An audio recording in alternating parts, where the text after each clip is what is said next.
Well, Stuart Thompson, you're marketing and sales manager Australia, New Zealand for Papua New Guinea. What an amazing destination, because it's absolutely, in my opinion, sort of practically surreal, because it's so natural. It's just one of those places that everybody wants to go to, with amazing connections with Australia. But how do you sell PNG in Australia?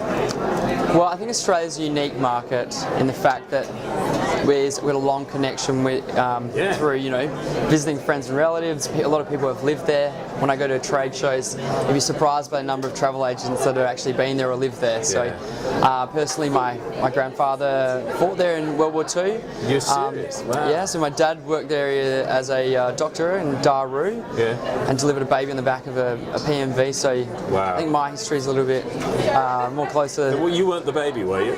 No, I wasn't, but there might be another Peter running around Papua New Guinea named after my dad, I don't know. But look, it's a close relationship, so the connection's still there.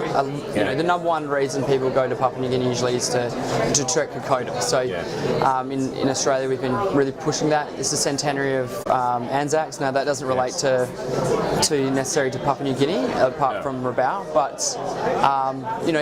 World War II, it's the same spirit. So we do a big push creating a new website for Do Kokoda. Cool. But we're also, there's a lot of cruising coming out of Australia. I was going to ask you about cruising, especially the smaller ships. So it's a really interesting market. The smaller ships, they've been around for a while. You've got your Lindbad, which used to be Orion. You've got True North and Coral Princess. And they're quite upmarket boutique cruising. Not everyone can afford that, but so PNG's a little bit unaccessible maybe for people on a budget. But with cruising, with P&O Cruises and Princess Cruises last year, they entered the market in October. Oh, did they? And where did they cruise to? Well, they're cruising all up the east coast there. So, you go from either Brisbane or Sydney, and you cruise all the way up through Alatoa, which is Milne Bay.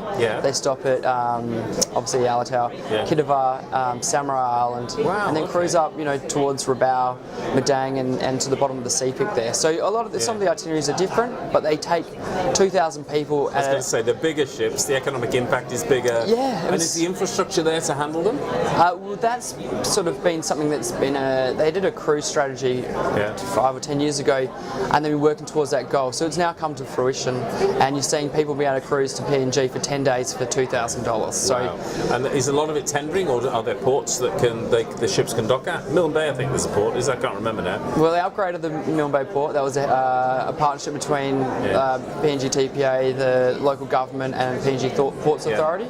So they upgraded those. Madang was already receiving ships of that nature. They anchor off a lot of these places, so they've had to basically go around and map the ocean floor to make sure they can get into places. I mean, that sums up PNG. That's right, because it's not being surveyed. That's right. Now tell me, in terms of, so that's cruising squared off in a sense, and Kokoda, that's squared off. Her historic connections are just huge. It's just amazing. But what about the tourist that just wants to go and experience, the real PNG? What sort of programs and products are there for them to buy? Well, I probably should have said before that Papua New Guinea is sort of a destination for travellers. Yes, not for tourists. It's not. Well, it can be now for the cruising, but it's experiential. It's for the adventure. It's 5-star experience rather than 5-star luxury. So it's an interesting difference, actually. Well done. It is, but I think people in the modern day now are looking for a getaway, an escape. And PNG offers that. So a lot of people coming to PNG for your diving, your surfing, your fishing, trekking, all these niches that people want to do. So I guess it depends on the person of where they want to go and what they want to do.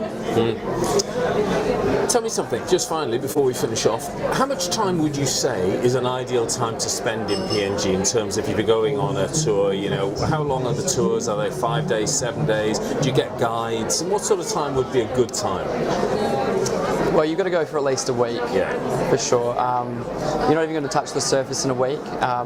It's a much bigger country than any of the other Pacific countries. It's more difficult to get around. You can't drive anywhere, so you're going to lose a day flying at least. So you want to make the most of the time you're there. So if you're going to the Highlands, you're spending a week. That's a week to 10 days is what the tour companies will offer you. If you're doing diving, a week, but that's probably one destination. If you're connecting to to other ones you want to spend 1 to 2 weeks. So, but there's always more to see. So overseas people will come maybe for 2 weeks, maybe a bit longer. So it depends on your budget. I'm told by people that have been there, it's addictive. Okay. Yeah. In terms of you go once and you see something, and then people talk to you because communication is quite difficult to get around. You can't just say, "Oh, I think I'll take that tour and go up there." Yeah. You've got to go back and do it again and go somewhere else and That's so on. right. And I've spoken to people who are real, experiential type people who've been going there for 10 or 15 years, believe it or not, who say it is the most amazing destination because you keep coming back and you keep discovering new things that you've never seen before and meeting people who generally, a lot of people in the Highlands have never seen people like us before. Well, that's why our tagline's a million different journeys, obviously. And I thought I'd just throw that in because it's amazing. We talk about going to Africa for cultural experience. Well, Papua New Guinea has over 800 different spoken languages. That's a quarter of the world's spoken languages. So wherever you go, you're going to have a different experience because there's different people practicing different cultures. And for me, you don't have enough time to go diving and do all the different cultural pursuits. There's cultural festivals that happen every time, every year, but you might not be lucky enough to go to them. I being the tourism board, have yet to go to the Highlands, the Sepik River. I've only touched the surface of some of the islands, and there's 600 of them. So I don't really. 800 languages and 600 islands. What was that strap line again? A million different journeys. Stuart, thank you for your time Thanks today. very much. Cheers.